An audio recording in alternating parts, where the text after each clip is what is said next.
First year physics unit number 1। आज हमने जो टॉपिक्स कवर करने हैं उसमें आपके पास है प्लेन एंगल, ठीक है। एक आपके पास है प्लेन एंगल, एक आपके पास है सॉलिड एंगल, इसके बाद आपके पास है साइंटिफिक नोटेशन,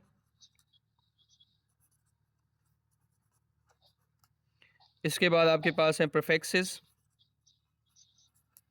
फिर आपके पास है एरर,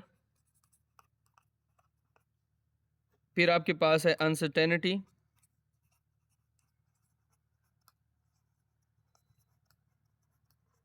फिर आपके पास है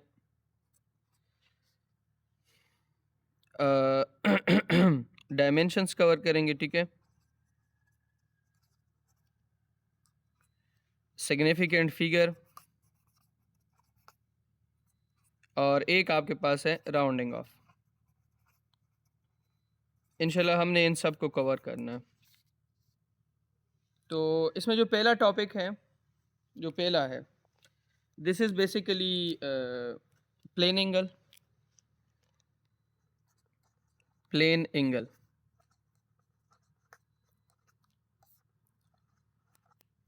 प्लेन एंगल आपके पास कौन सी एंगल है? देखिए, अगर आपके पास एक सर्कल है, ये उस सर्कल का सेंटर है, ये उसमें पॉइंट ए है, ये उसमें पॉइंट बी है।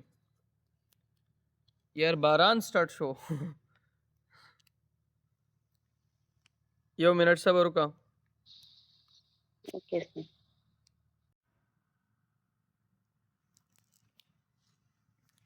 ये आपके पास एक सर्कल है, उसमें ये पॉइंट ए है, ये पॉइंट बी है। एक बॉडी जो है वो पॉइंट ए से गई है पॉइंट बी, ये उसने जो फासला कवर किया है इसको कहते हैं एस। इस आपके पास है आर्क लेंथ, इस आपके पास है आर्क लेंथ। ये पॉइंट ओ है, ओ से लेकर ए तक ये आपके पास आर है। यहाँ पे क्या बनता है? थीटा। आर आपके पास है रेडियस। क्या है? Radius of a circle. तो ये जो थीटा बन रहा है, ये जो थीटा है, ये बेसिकली आपके पास क्या है? Plane angle. ये कौन सी एंगल है? प्लेन एंगल है, ठीक है। तो प्लेन एंगल मेनली जो आपके पास एंगल होती है ये एक सर्कल में होती है। कहाँ पे होती है? सर्कल में। देखें, ये एंगल आपके पास सर्कल में होती है। सर्कल में कहाँ पे होती है? सेंटर में होती है। और ये आपके पास 2 डायमेंशनल एंगल है। कितने डायमेंशन का एंगल है? 2। क्योंकि देखिए, एक आपके पास आर है, एक आपके पास क्या है? एस है, और फिर यहाँ पे क्या बनती है? थीटा। और थीटा आपके पास क्या है? प्लेन एंगल है बेसिकली। मेरी बात समझ में आ रही है? अच्छा, जी सर। अब इसमें ये भी आ सकते हैं कि कितने डायमेंशनल का एंगल है। ये एक एमसीक्यूज है। कहाँ पे बनती है? सर्कल में। ये भी एक एमसीक्यूज है। अब इसकी प्रॉपर डिफिनीशन है, और वो प्रॉपर डिफिनीशन क्या है कि वो एंगल जो आपके पास आर्क लेंथ और रेडियस कहाँ पे बनाता है? सेंटर पे। तो ये आपके पास बेसिकली क्या है? Plane angle. The angle subtended at the centre by arc and radius of a circle is called plane angle, ठीक है। अब इसके बाद ये जो इस है, ये डायरेक्टली प्रोपोर्शनल है किसके? आर के। If theta is equal to constant. इसका मतलब क्या है? देखिए, मैं आपको कहता हूं कि ये जो इस मैं आर को क्या कर रहा हूं? देखिए, मैं आर को इंक्रीज कर रहा हूं, तो इस भी तो बढ़ रहा है ना। देखिए, इस क्या हो रहा है? इंक्रीज हो रहा है, और थीटा वही है, कांस्टेंट है। फिर आपके पास इस डायरेक्टली प्रोपोर्शनल है किसके? थीटा के। अगर आर आपके पास क्या हो? कांस्टेंट हो। इसका मतलब क्या है? इसका बहुत ही सिंपल मतलब है। अगर मैं इस थीटा को इस तरह इंक्रीज कर रहा हूं, देखिए, तो इस भी क्या हो रहा है? इंक्रीज कर रहा है। पहले आपके पास थीटा यहां तक थी, फिर मैंने थीटा को इंक्रीज कर दिया, तो इस भी इसके साथ क्या हो रहा है? इंक्रीज हो रहा है। अब दोनों इक्वेशंस को आपस में कंबाइन कर लें। This is directly proportional to R theta, ठीक है। तो यहाँ पे जो प्रोपोर्शनलिटी हम कांस्टेंट लगाते हैं के, वो आपके पास 1 के बराबर है, तो एस इज़ इक्वल टू के R on theta, S is equal to के आर थीटा। थीटा अगर निकाले तो थीटा इज़ इक्वल टू के एस डिवाइडेड बाय आर, ठीक है। Theta is equal to S divided by R. अच्छा अब इसकी एसआई यूनिट है, कौन सी यूनिट है? SI unit. तो SI unit of plane angle is a radian. तो theta is equal to S divided by R, यहाँ पे हम क्या लिख लेंगे? रेडियन लिख लेंगे। Theta is equal to S divided by R, यहाँ पे क्या लिख लेंगे? रेडियन। अब ये 1 रेडियन कब होगी? मैं अगर आपको कहूँ कि एस आपके पास है 2 मीटर, आर आपके पास है 2 मीटर, तो theta is equal to 2 metre divided by 2 metre, तो इनसे आपके पास आ रही है 1 रेडियन, ठीक है। ये भी आपके पास एक एमसीक्यूज हैं, ठीक है, कि थीटा 1 रेडियन कब होगी? थीटा आपके पास 1 रेडियन तभी होगी जब आपके पास इस किसके बराबर होगा? आर के बराबर होगा, ठीक है। अच्छा अब अगर इस तरह की एमसीक्यूज है कि the angle subtended at the centre by the circumference of circle, मतलब देखिए सर्कल का सेंटर है ये पॉइंट ए, 0 ए, यहाँ से बॉडी स्टार्ट कर गई है, दोबारा यहाँ पे पहुँची है। अब आपसे अगर वो पूछे कि कितना एंगल बनेगा, तो बहुत ही सिंपल है, आपने इसका आंसर देना है कि theta is equal to S divided by R radian, ठीक है। अब इस जो है वो सर्कमफेरेंस ऑफ सर्कल है, वो आपके पास है 2 पाई आर, तो यहाँ पे पुट कर ले theta is equal to 2 pi R divided by R radian, ये और ये आपस में cancel, theta is equal to 2 pi radian, ठीक है। Theta is equal to 2 pi radian. अब नेक्स्ट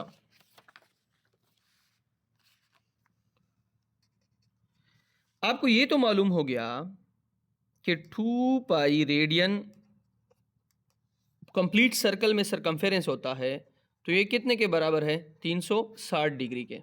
2 पाई रेडियन आपके पास कितने के बराबर है? 360 रेडियन की। ये भी आपको एमसीक्यूज में आ सकती है कि थीटा जो है वो कितने रेडियंस के बराबर है। अब अगर आप यहाँ से 1 रेडियन निकालना चाहती हैं तो 2 पाई डिवाइडेड बाय 2 पाई, यहाँ पे लिख ले radian is equal to 360 divided by 2 pi, ये और ये आपस में कैंसिल।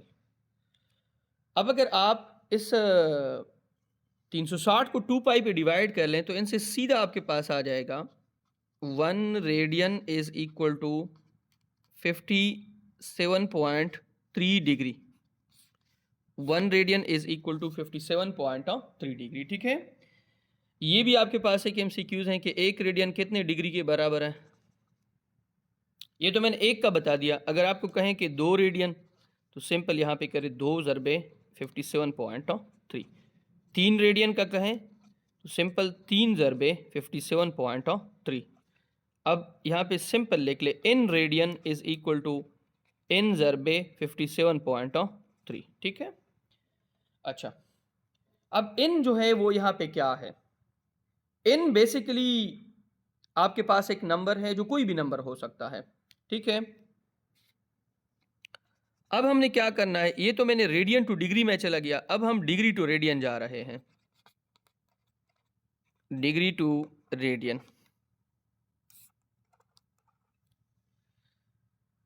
अब सिंपल यहाँ पे कि हम क्या लिख लेंगे, देखें हम सिंपल यहाँ पे लिख लेंगे कि 360 डिग्री बराबर है 2 पाई रेडियन के। इसको डिवाइड कर ले 360 पे, इसको डिवाइड कर ले 360 पे, तो 1 degree is equal to 2 pi divided by 3, इनसे आता है 0.017।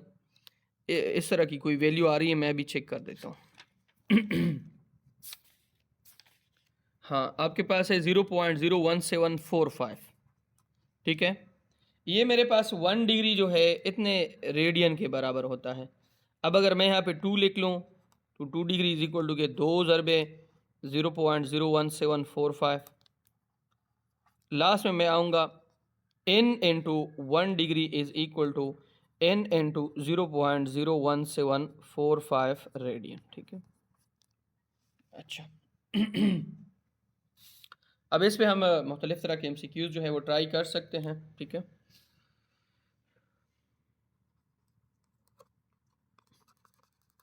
पहली जो आपसे MCQs पूछी जाएगी वो आपके पास क्या होगी, देखिए इट्स वेरी सिंपल कि MCQs है, what is the circumference of circle whose area is 100 pi. What is the circumference of circle whose area is 100 pi. देखिए बहुत ही सिंपल है। अब सिंपल क्या करोगे, ये आपके पास एक सर्कल है, ये उसका सेंटर है, हमें कह रहा है कि व्हाट इज द सर्कमफेरेंस, कि ये जो मैं डॉट डॉट्स लगा रहा हूँ, ये जो सर्कमफेरेंस है ये कितनी होगी, इस कितना होगा, अगर इसके अंदर जो एरिया है वो आपके पास है 100 पाई, ठीक है। एरिया आपके पास कितना है 100 पाई। तो बहुत ही सिंपल है, एरिया ऑफ ए सर्कल आपके पास बराबर है पाई आर स्क्वायर के, और यहाँ पे इन लोगों ने एरिया दिया है वो कितना है 100 pi is equal to pi R square. Pi चला गया पाई के साथ, तो R square is equal to के ये बन जाएगा 10 का स्क्वायर, अंडर रूट ले लें तो आर इज इक्वल टू 10। अब आपने तो इस निकालना है, इस आपके पास बराबर है आर थीटा, इस इज इक्वल टू के आर थीटा, इस इज इक्वल टू के आर, आर आपके पास कितना है, और थीटा चूंकि सरकमफेरेंस है कितना है 2 पाई, तो इस इज इक्वल टू 20 पाई, ये आपके पास क्या बन जाएगा, सरकमफेरेंस बन जाएगा, ठीक है। अच्छा, अब आपके पास और भी MCQs आ सकते हैं। MCQs आपके पास क्या है,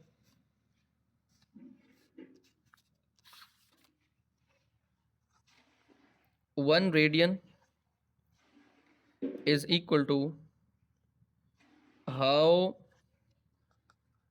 many degree, 1 radian is equal to how many degrees। देखें इसका सिंपल, 1 रेडियन आपके पास बराबर है 360 डिवाइडेड बाय 2 पाई, ये भी इसका आंसर हो सकता है। 1 रेडियन इज इक्वल टू 57.3, ये भी इसका आंसर हो सकता है। बोथ मतलब ये दोनों इसके आंसर्स हैं, ठीक है। अब इस तरह की तो ये क्वेश्चन देखता था x is equal to 10 multiply 2 pi इसमें बराबर क्या, सर ये x is equal to 2 multiply 10 multiply 2 pi बोल रहा हूँ। देखिए ये मैंने आर निकाला है ना, इस बेसिकली बराबर है कि इसके आर थीटा के। अब अगर आप यहाँ से स्टार्ट लोगी दोबारा यहाँ तक पहुँचोगी तो आपके पास कितना एंगल कवर होगा, यहाँ पे मैंने लिखा है 360 में कितने रेडियन आते हैं 2 पाई, यहाँ पे मैंने लिखा है 2 पाई। आर तो मैंने निकाला है, आर को मैंने सीधा वहाँ से पुट कर दिया, ये 10 है, और ये आपके पास 2 पेन से आपके पास 20 पाई आता है। अच्छा, अब इसके बाद है 1 degree is equal to how many radians, ठीक है। 1 degree is equal to how many radians, तो बहुत ही सिंपल इसका आंसर है 1 डिग्री 0.01 1 डिग्री आपके पास एक तो बराबर है 0.01745, या 1 डिग्री आपके पास बराबर है 2 पाई डिवाइडेड बाय 360। तो ये दो उसके पॉसिबल आंसर्स जो हैं वो हो सकते हैं। इसके अलावा आपसे मुख्तलिफ़ तरह के और भी इस पर क्वेश्चंस किए जा सकते हैं, और वो क्वेश्चंस जो है, एक तो यहाँ पे लिखा है बुक में, कि बुक के अभी मैं बता देता हूँ। बुक में एक MCQs है, what is the radian measure between the arms of a watch at 5 PM। 1 degree का तो मैंने बता दिया कि 1 डिग्री, एक यहाँ पे लिखा है 1 डिग्री इज इक्वल टू, ये तो मैंने निकाला है। What is the radian measure between the arms of a watch at 5 PM। Question है कि what is the radian measure between the arms of a watch at 5 PM। देखिए, आपको कह रहे हैं कि ये आपके पास एक घड़ी है, ये 12 बजे हैं, ये 3 बजे हैं, ये 6 बजे हैं, ये 9 बजे का टाइम है। अब हमें कह रहे हैं कि घड़ी में 5 बजे का टाइम है। 1 2 3 4 5।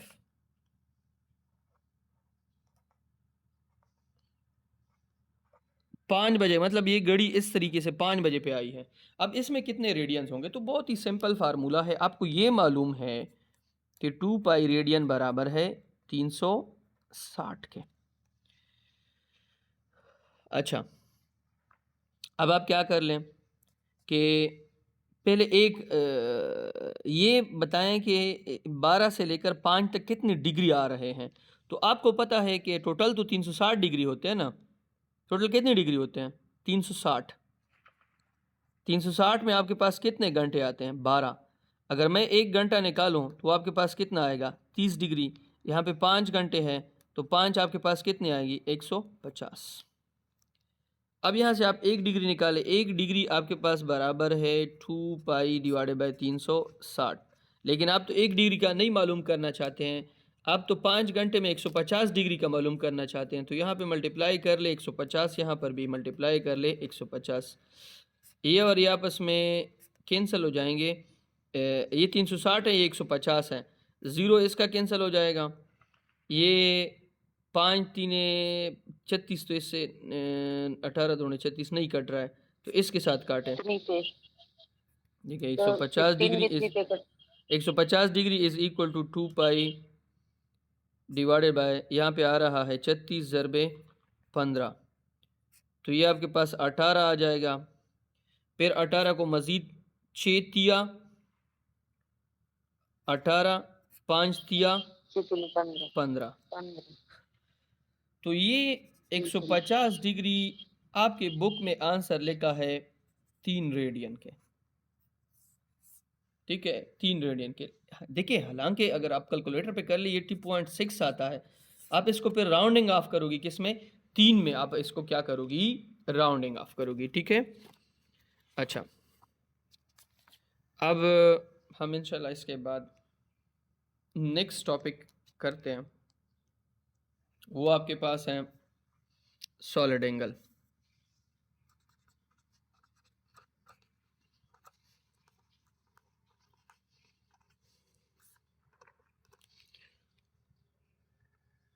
अब सॉलिड एंगल क्या है? What is solid angle? Solid angle में पहली बात यह है कि ये 3 डायमेंशनल एंगल है, जो कि कहाँ पे बनती हैं? स्फेयर में। स्फेयर में कहाँ पे बनती है? सेंटर में। स्फेयर आप कंसिडर कर लें कि ये आप एक तरबूज ले रही हो रमज़ान के लिए, चूंकि रमज़ान आ रहा है तो तरबूज ले लो। ठीक है।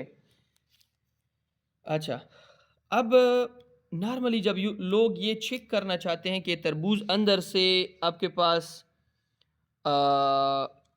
रेड है कि नहीं है, तो फिर यहाँ पे एक छोटा सा जो है पोर्शन उसका काट लेते हैं अंदर तक इस तरह।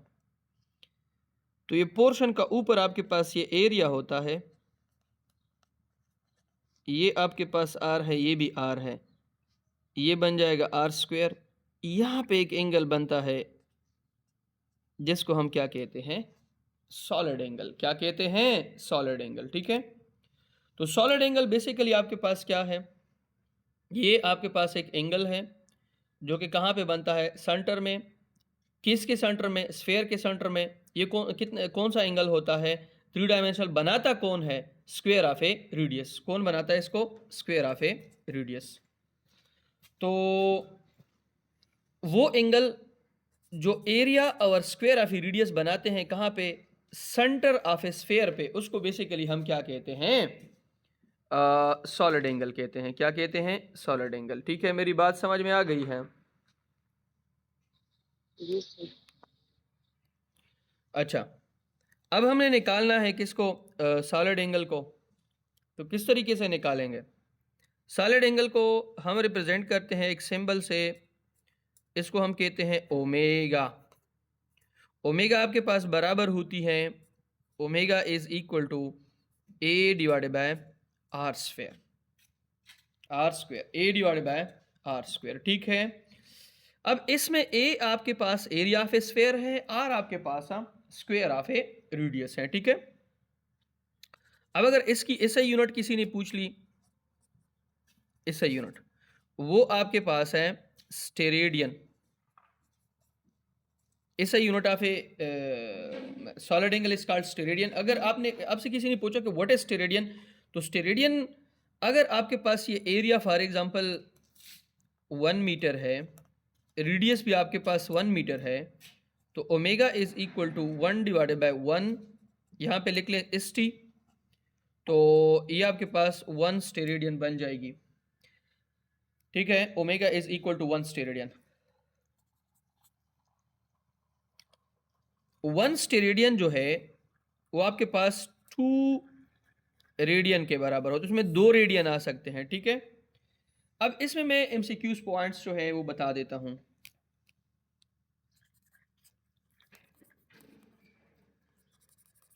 देखिए, इसमें जो मेन एमसीक्यूज पॉइंट्स हैं, उसमें पहला जो पॉइंट है वो है उसकी रिप्रेजेंटेशन, वो मैंने आपको बताई ओमेगा, ये वाला सिंबल है। फिर इसकी एसआई यूनिट वो मैंने बता दी, वो है स्टेरेडियन, जिसको हम एस टी से रिप्रेजेंट करते हैं। फिर मैंने बताया कि ए आपके ये एंगल कितनी एंगल होती हैं, 3 डायमेंशनल। फिर मैंने आपको बता दिया कि ये कहाँ पे बनती है, स्फेयर पे बनती है, ठीक है। अब इस पे कुछ जो है एमसीक्यूज हम यहाँ पे ट्राई कर लेते हैं। अब इसमें एक जो फेमस एमसीक्यूज है कि अगर ये पूरा स्फेयर जो है ये सेंटर पे कितना एंगल बनाएगा, the angle subtended by circumference of sphere its center, वो एंगल जो सरकमफेरेंस ऑफ स्फेयर बनाएगा कहाँ पे, सेंटर पे। ये आपके पास इसमें अहम एमसीक्यूज हैं, वो क्या होगी? देखिए, omega is equal to A divided by R square. अब ये ऊपर जो यहाँ पे है ये आपके पास है सरकमफेरेंस ऑफ स्फेयर, वो आपके पास बराबर है 4 पाई आर स्क्वायर के डिवाइडेड बाय आर स्क्वायर, यहाँ पे लिख ले स्टेरेडियन, आर स्क्वायर के साथ कैंसिल, तो omega is equal to 4 pi steradian. एक चीज़ आप अंडरस्टैंड कर लें, अगर आपसे कोई पूछे सरकमफेरेंस ऑफ सर्कल, वो 2 पाई आर है। अगर कोई पूछे सरकमफेरेंस ऑफ ये मुकम्मल जो सरकमफेरेंस है वो आपके पास कितना है, सरकमफेरेंस ऑफ स्फेयर, वो आपके पास है 4 पाई आर स्क्वायर, ठीक है। मेरी बात समझ में आ गई है? जी अच्छा, अब इसके बाद आपके पास है साइंटिफिक नोटेशन, ठीक है।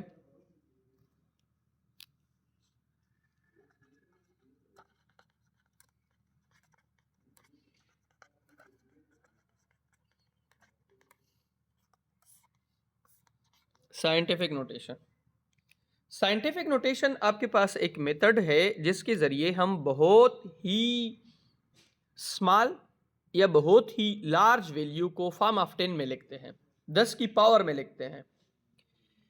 देखें, इसके लिए एक फार्मूला है, n is equal to m cross 10 power plus minus p।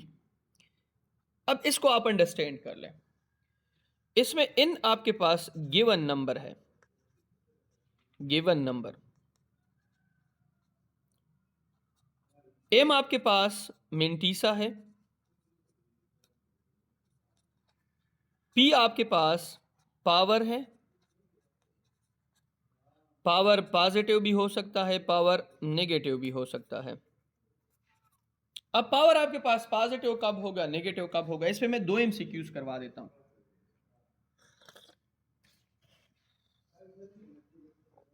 अच्छा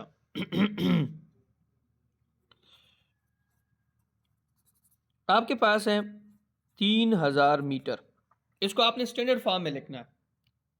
किस तरह लिखोगी, देखिए बहुत ही सिंपल है। आप इस तरह लिखो 3000.0 ज़रबे 10 की पावर 0 मीटर। अब ये मेरा राइट हैंड है, ये डिसिमल पॉइंट है। डिसिमल पॉइंट को आपने एम मिंटीसा कौन है, मिंटीसा आपके पास नॉन जीरो डिजिट है, 3 है। आप लेफ्ट साइड से जो भी डिजिट फर्स्ट आएगा और वो नॉन जीरो होगा, दिस विल बी योर मिंटीसा। इसको यहाँ पे लेके आए तो 3.0 ज़रबे 10 की पावर 1 2 3। तो इस केस में आपके पास पावर क्या है, पॉजिटिव। अगर इस तरह की सिचुएशन है कि 0.00004321 आपको कहा गया, इसको आप स्टैंडर्ड फॉर्म में लिखें।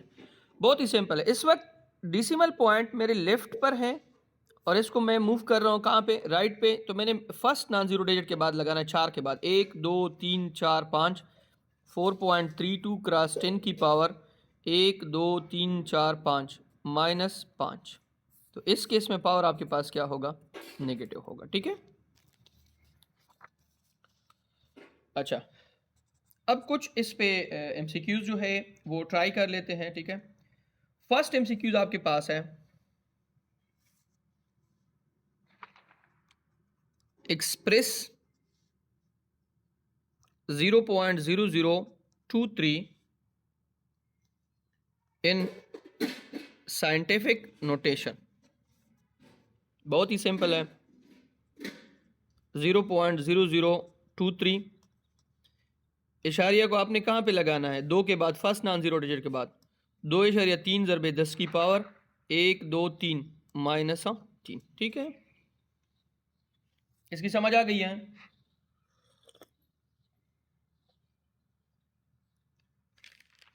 हेलो, अच्छा जी सर। एक और नंबर है, express 350000 metre in scientific notation. अब इसको आपने एक्सप्रेस करना है, बहुत ही सिंपल है। To express this is your mantissa. इसके बाद आपने डिजिट लगानी है, सॉरी डिसिमल पॉइंट लगानी है, 1 2 3 4 5 6 7 8, 3.5 ज़रबे 10 की पावर 8 मीटर। ठीक है। अच्छा अब एक और चीज़ जो है उसके बारे में आप सोच लें। आपने फिजिक्स में बहुत सारी वैल्यूज़ देखी होंगी। G is equal to 6.67 cross 10 की power -11 gravitational constant newton dot metre square divided by की स्क्वायर। या C आपके पास स्पीड ऑफ लाइट है 3 ज़रबे 10 की पावर 8 मीटर पर सेकेंड। ये आपके पास सारे वो नंबर्स है जो या तो बहुत ज़्यादा लार्ज है या तो बहुत ज़्यादा स्मॉल है। फिर इन सब को किस में लिखा गया है, साइंटिफिक नोटेशन में लिखा गया है। ठीक है, तो साइंटिफिक नोटेशन का ये फ़ायदा है। अब आपके पास अगर आप एक बहुत ज़्यादा लेंथी नंबर है उसको आपने पावर ऑफ 10 में भी लिख दिया है, आपने उसको पावर ऑफ 10 में लिख दिया है, बहुत ज़्यादा लेंथी नंबर है उसको आपने पावर ऑफ 10 में लिख दिया है, और आप अब ये चाहती हो कि मैं इसको और भी आसान बनाऊं, तो इसके लिए आप एक टॉपिक स्टडी करोगी, दिस विल बी प्रीफिक्सेस। ये आपके पास क्या होगा, प्रीफिक्सेस। अब प्रीफिक्सेस क्या है कि सबसे पहले आप क्या करो कि स्मॉल या लार्ज नंबर को आप लिखो किस में, पावर ऑफ 10 में। फिर क्या करो, उसे नेम दो और फिर क्या करो, उसे एक सिंबल दो।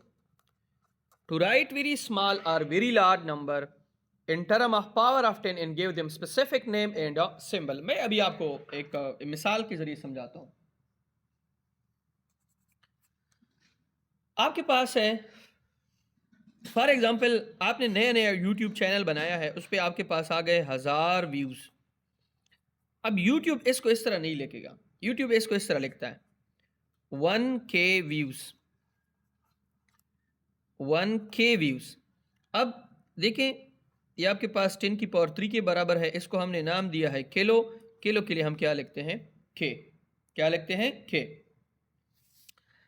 अब अगर एक बंदा जो है 1 मिलियन व्यूज़ ले लें, तो 10 की पावर 6 ये बराबर है मेगा। इसके लिए हम क्या लिखते हैं? M। मिलियन भी लिखते हैं, M भी लिखते हैं, मेगा भी लिखते हैं, ठीक है।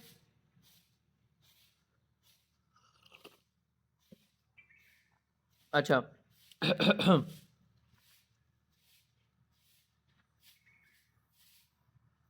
आपने इस चीज को भी अंडरस्टैंड किया होगा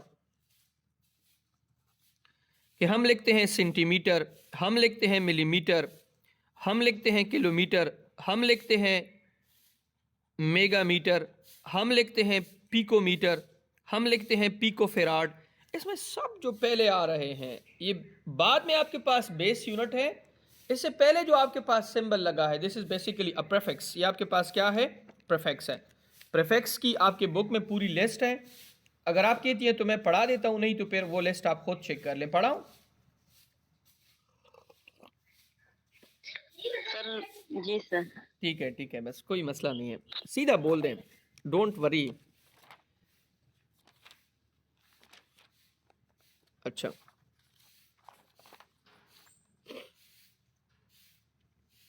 पहले आपके पास हैं पॉजिटिव प्रीफिक्सेस।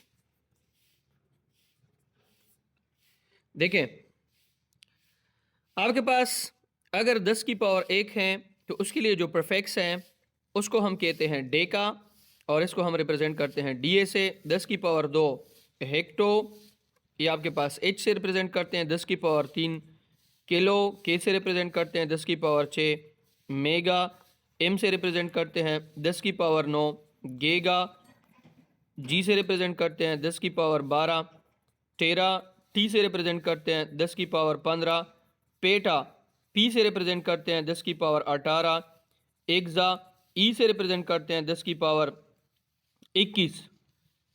ये आपके पास जीटा, इसको हम जी से रिप्रेजेंट करते हैं। 10 की पावर 24 योटा, इसको हम कैपिटल वाई से रिप्रेजेंट करते हैं। अब अगर आपके पास प्रीफिक्सेस जो है वो नेगेटिव है, तो नेगेटिव के लिए उसूल थोड़ा अलग है। वो किस तरह अलग है? 10 की पावर -1 ये आपके पास है डीसी, हम डी से रिप्रेजेंट करते हैं। 10 की पावर -2 सेंटी, सी से रिप्रेजेंट करते हैं। 10 की पावर -3 मिली, एम से रिप्रेजेंट करते हैं। 10 की पावर -6 माइक्रो, म्यू से रिप्रेजेंट करते हैं। 10 की पावर -9 नैनो, एन से रिप्रेजेंट करते हैं। 10 की पावर -12 पीको, पी से रिप्रेजेंट करते हैं, ठीक है। इसके बाद आपके पास है 10 की पावर -15 फेमटो, एफ से रिप्रेजेंट करते हैं। 10 की पावर -18 ऑटो, ए से रिप्रेजेंट करते हैं। 10 की पावर -21।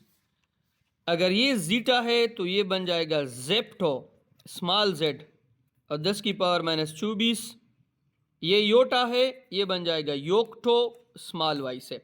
अब अगर आपके पास एक सिंबल है जो कि स्मॉल में लिखा है, तो इसका सिंपल मतलब ये है कि this is basically negative prefix. अगर कैपिटल में लिखा है तो इसका मतलब ये है कि आपके पास पॉजिटिव प्रीफिक्स है,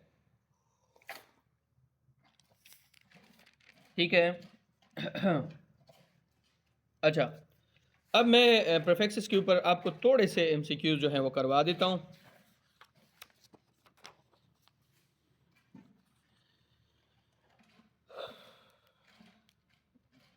देखिए, आपको इस तरह के एमसीक्यूज आएंगे कि P स्टैंड्स फॉर,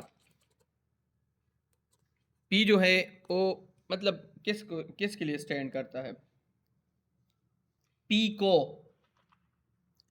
को बराबर है 10 की पावर -12। इस तरह भी आ सकता है कि giga metre divided by kilometre की रेशियो आपके पास क्या है? गीगा बराबर है 10 की पावर 9 मीटर और किलो बराबर है 10 की पावर 3 मीटर। तो 10 की पावर 9 माइनस 3 ऊपर चला जाएगा, मीटर मीटर के साथ कैंसल, 10 से आएगा 10 की पावर 6, और इसको के लिए हम क्या लिखते हैं, मेगा। मेगा। ठीक है, इस तरह एमसीक्यूज भी आ सकती हैं कि आपको कहेंगे कि इसमें कौन सा जो नंबर है वो आपके पास स्मॉलेस्ट है, या फॉर एग्जांपल आपको देंगे कि 1/1000 जो है इससे कौन सा प्रीफिक्स आ सकता है। पहले इसको स्टैंडर्ड फॉर्म में कन्वर्ट करते हैं, 10 की पावर 3, फिर ऊपर लेके जाते हैं 10 की पावर -3, ये आपके पास मिली है, क्या है, मिली है। ठीक है,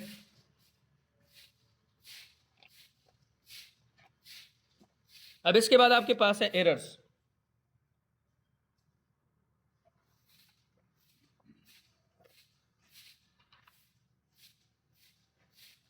एरर्स जो है, एरर हम कहते हैं गलती को।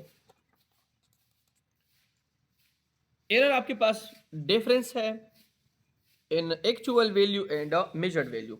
मैं आपको समझाता हूं। अभी आपके आपके पास फॉर एग्जांपल 1 लाख रुपए थे, आपसे बैंक से आपने निकाले थे 1 लाख। आपने एक बच्चे को दिए हैं, उसने मेजर किए हैं, वो आपको कह रहा है कि teacher it's not 1 lakh, it's अटन में 1000, या टन में 1000 है। तो अब इसमें फ़र्क आ गया ना, एक वैल्यू मेजर्ड है और एक वैल्यू एक्चुअल है। बैंक वालों ने आपको एक्चुअली 1 लाख दिए हैं, उसने जो मेजर की उसने गलती की है, उसने निकाले हैं टन में 1000, तो ये आपके पास क्या है, एरर।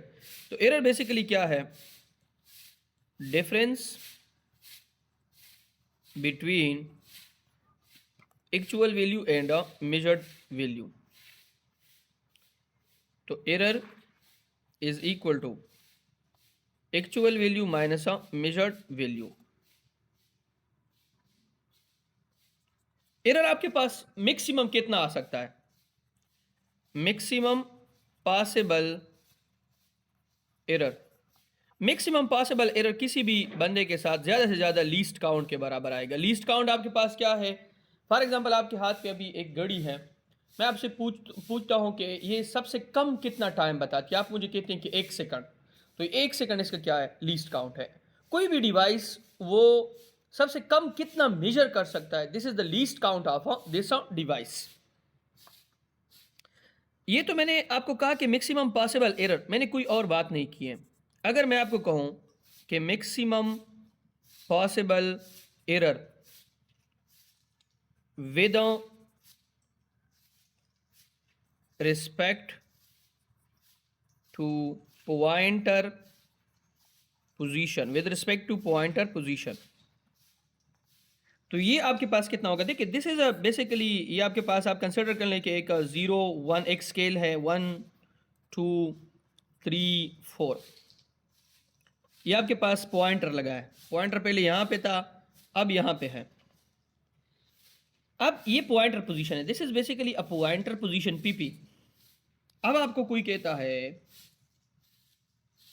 कि मैक्सिमम पॉसिबल एरर इस पॉइंटर पोजीशन पर कितना है, तो ये याद रखें, ये हाफ ऑफ लीस्ट काउंट के बराबर है, हाफ ऑफ लीस्ट काउंट। मेरी बात समझ रही हो। अगर आपके हाथ पे वो नीडल वाली घड़ी है, कोई आपसे पूछता है कि इसमें आप मैक्सिमम कितनी गलती कर सकते हो, पहले आपने बोलना है लीस्ट काउंट के बराबर। फिर अगर आपको वो कहें कि मैक्सिमम पॉसिबल एरर ये पॉइंटर पोजीशन से, तो हाफ ऑफ लीस्ट काउंट। एक और एमसीक्यू नोट करें, एरर हमेशा ऐड होगा, क्या होगा, ऐड। गलतियां हमेशा ऐड होती हैं, आम जिंदगी में भी लोग माफ़ नहीं करते हैं, जमा करते हैं, फिर एक दिन सूद समेत चुका देते हैं। ठीक है, तो कभी गलती नहीं करनी है। हाँ क्या,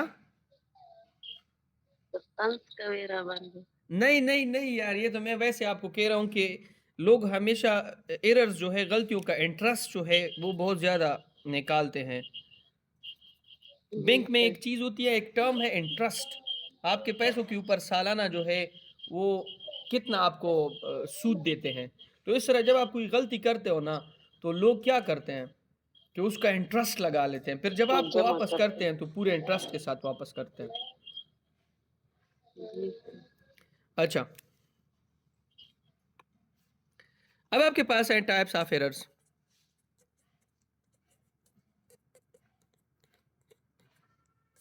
एरर जो है उसके बुनियादी तौर पर 3 टाइप्स है। एक आपके पास है पर्सनल एरर, ज़ाती गलती। पर्सनल एरर किसकी वजह से होगी? पर्सन की वजह से, इंसान की वजह से। ये किस वजह से होती है? नो प्रॉपर नॉलेज, उसको कोई इल्म नहीं है। एक बंदा है, उसने नया नया काम स्टार्ट किया है, उसके पास तो इतना प्रॉपर नॉलेज नहीं होता है। आप अगर देखें, मैं आपको एक चीज़ समझाता हूँ एक मिसाल के ज़रिए। फॉर एग्जांपल, आपको मैंने ट्यूनिंग फॉर्क दिया है और आप उससे मेजरमेंट करना चाहते हो। आप अभी नहीं आई हो, 2 दिन हो गए आपको, आपके पास प्रॉपर नॉलेज नहीं है, तो आप गलती कर सकते हो। दिस विल बी आपके पास, ये आपके पास पर्सनल एरर है। नेग्लिजेंसी अब बहुत ज़्यादा अच्छी है, प्रोफेशनल है मेजरमेंट में। नेग्लिजेंट है, नेग्लिजेंट का मतलब क्या है? आप इतना ध्यान नहीं देती हैं, तो इसका मतलब यह फिर भी गलती होगी। तो ये आपके पास कौन सी एरर होगी? पर्सनल एरर होगी। अब पर्सनल एरर को हम किस तरह करेक्ट कर सकते हैं? हम प्रॉपर नॉलेज गेन करेंगे, एक्यूरेट मेथड इस्तेमाल करेंगे, ठीक है, और इसके अलावा हम केयरफुल रहेंगे, नॉट केयरलेस। इसको ग्रॉस एरर भी कहते हैं। इसके बाद आपके पास है सिस्टमेटिक एरर, या जो इंस्ट्रूमेंट रिलेटेड होती हैं। सिस्टमेटिक एरर किस में होती है? सिस्टम में होती है। ये कोरोजन की वजह से होती है, जंग लग जाने की वजह से, ठीक है। और इसके अलावा ये poor calibre, poor calibration. Poor calibration का मतलब ये है कि आपको मैंने जो घड़ी दी है वो इतनी पुरानी है कि अभी जो नए मॉडल आए हैं उसके हिसाब से उसकी कैलिबर बहुत ज़्यादा है। लोग कहते हैं ना कि आपका कैलिबर ही नहीं है हमारे साथ बात करने का, तो कैलिबर भी इसमें आता है, ठीक है। सिस्टमेटिक एरर सिस्टम में होती हैं कोरोजन की वजह से, पुअर कैलिब्रेशन की वजह से। इसमें 2 पेर और है ज़ीरो एरर, मैं आपको अभी समझाता हूं।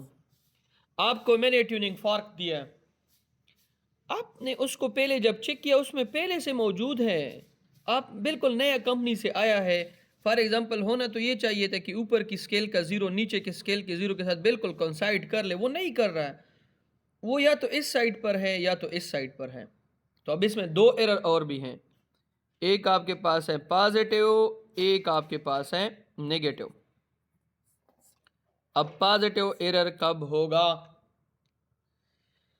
अगर आपकी मेजर्ड वैल्यू लेस है एक्चुअल वैल्यू से, पॉजिटिव एरर होगा। मैं आपको कहता हूं कि यहां पे 1,00,000 में से आपके 98,000 निकल आए हैं, तो इस केस में एरर पॉजिटिव है, क्योंकि एक्चुअल से मेजर्ड वैल्यू कम आई है।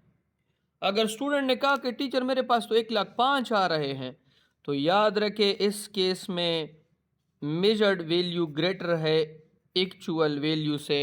आप 1,00,000 से माइनस 1,05,000 माइनस कर ले तो 5,000 माइनस आ रहा है, तो इस केस में नेगेटिव एरर है। अब आपके पास है रैंडम एरर।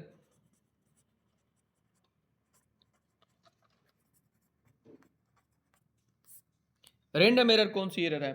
ये अननोन कॉज की वजह से होती है।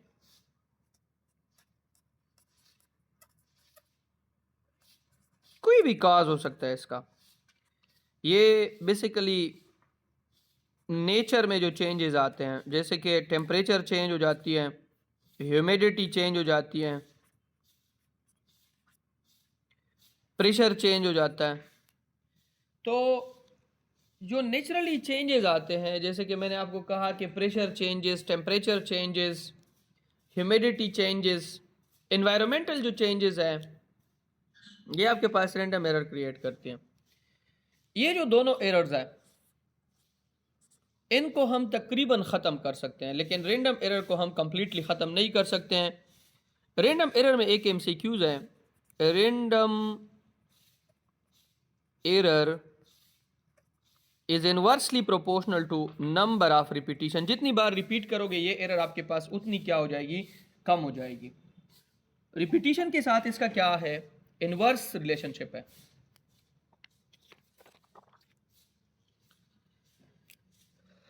अब इसमें आपके पास एमसीक्यूज है. नहीं नहीं नहीं, अब इसमें आपके पास एमसीक्यूज हैं. एमसीक्यूज आपके पास कौन से हैं, rusting of apparatus. Rusting of apparatus, एक अपैरेटस जो है वो रस्ट हो रहा है. रस्ट का मतलब क्या है, जंग लग रही है. तो ये आपके पास कौन सी एरर है, this is systematic. This is systematic. Second number पे आपके पास है an error that can be predicted, an error that can be predicted and removable. ऐसी एरर जो प्रिडिक्टेड भी आप प्रिडिक्ट कर सकते हैं और रिमूवेबल भी है. तो ये आपके पास सिस्टमैटिक है. कौन सी है, systematic.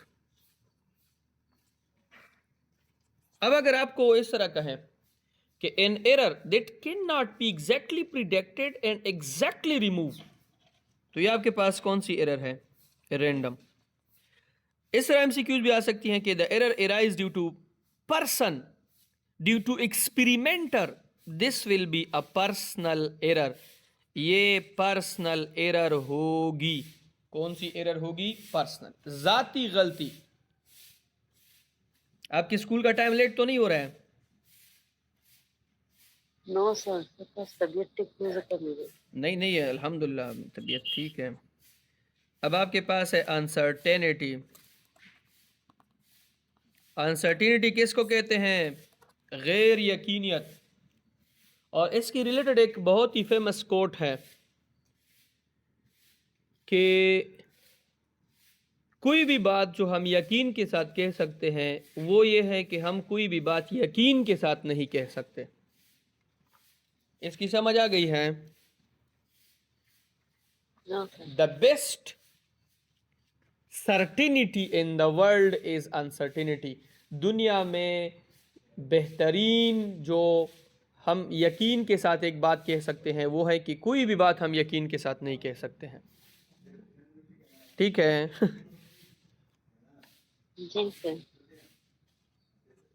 Uncertainty, what is uncertainty? Uncertainty आपके पास क्या है, अनसर्टेनिटी आपके पास है डिफरेंस बिटवीन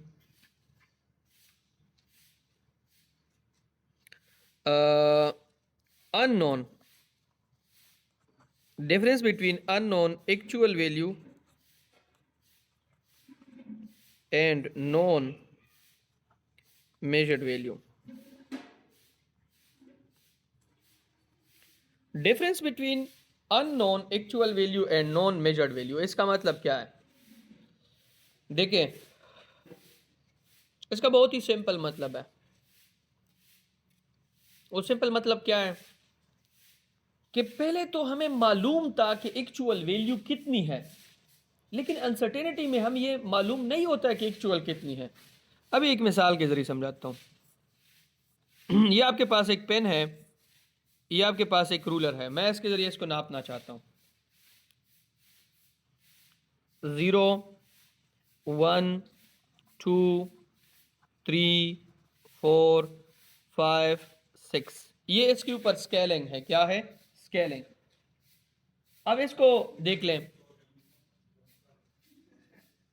फॉर एग्जांपल आपका पेन यहां पे आ रहा है, ये 4 है, ये 5 है. अब मैं एग्जैक्टली नहीं कह सकता हूं कि इसके दरमियान कितना गैप है, ये कितना आएगा. मैं कहूंगा कि या तो इसके लिए मैं एक अंदाजा लगाऊंगा कि इट इज कि इसकी जो लेंथ है, लेंथ वो आपके पास है 4 प्लस माइनस 0.1। यहाँ पे मैंने प्लस और माइनस लिखा है। प्लस का मतलब यह है कि मैक्सिमम कितनी अनसर्टिनिटी है, माइनस का मतलब यह है कि मिनिमम कितनी अनसर्टिनिटी है। अनसर्टिनिटी में हम गलती जो है उसके लिए एक रेंज लगाते हैं। क्या लगाते हैं? रेंज। और उस रेंज का मतलब क्या है?